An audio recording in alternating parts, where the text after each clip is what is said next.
আমরা যদি বলি যে কক্সবাজার একটু পানিতে পা ভিজানো ছাড়া আর তো আমাদের বিনোদনের ওরকম খুব একটা কিছু নেই। ভালো একটা থিয়েটার নেই, একটা সিনেমা হল নেই। কক্সবাজারকে কি বিষয় যোগ করা দরকার কক্সবাজারে?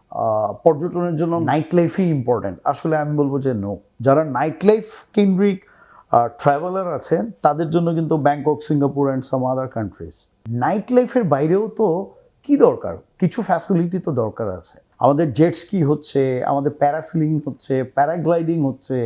কিন্তু আপনি যদি গিয়ে এখন চেক করেন যে ইন্টারন্যাশনাল রুলস অনুযায়ী আমাদের যে লাইসেন্স হতে হয় বা বাকি যেভাবে নিয়মতান্ত্রিক হওয়া উচিত সেইভাবে কিন্তু অপারেট হচ্ছে না, খুবই এলোমেলো। গভর্নমেন্ট থেকে তো আমরা কোনো রকম কোনো ইনসেন্টিভ বলেন বা কোনো রকম ভ্যাট মকুব বলেন, ট্যাক্স মকুব বলেন, এই যে বিষয়গুলি যে ব্যাপারটা এটা তো নাই।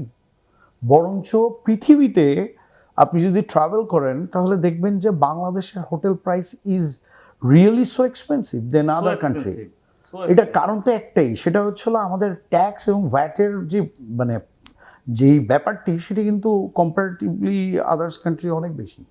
বেশি অথচ অন্যান্য দেশে কিন্তু শুধুমাত্র এই জায়গাগুলিকে সাবসিডাইজ করা হয়। অ্যাবসলিউটলি সাবসিডাইজ করছে, ইনসেন্টিভ দিচ্ছে, ওয়েলকাম করছে, কিন্তু আমাদের তো নাই।